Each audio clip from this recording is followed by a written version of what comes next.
and I would like to go abroad. Imagine, I will not go to Singapore anymore. Mag-train ako dito and I'll get the certificate plus the lifetime support na 24/7 live chat sa website ng Highlander Coffee. Today, our coffee beans freshly roasted, okay?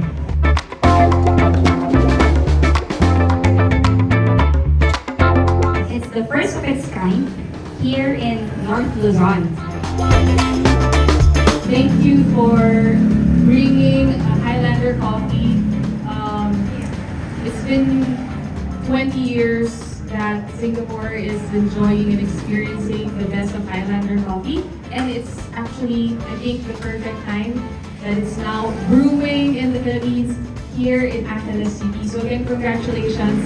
And you know, I'm sure we are feeling the beautiful energy here in Highlander Coffee, and let's enjoy.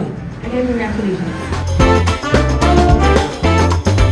Okay, our coffee beans freshly roasted, okay? Freshly roasted. Again, I say it's 100% Arabica roasted from our roastery where we are in Wuhan.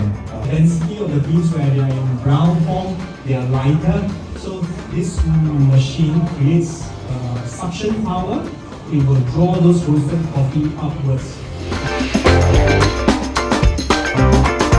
By survey, the training will be compressed in one day.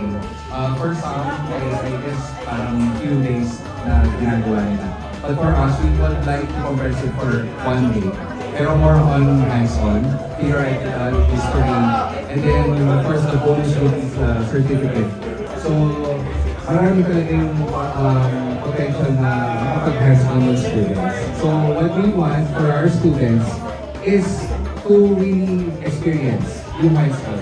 Kasi doon talaga mas-start yung learning process. But for our class, we want them to experience the whole, from the history processes. We have the coffee belting, we have the demonstration of the roasting process. So it's like a one-stop shop talaga. So in that one day, parang ka nag-training ng 1 week na malalaman mo lahat, plus bonus yung certificate.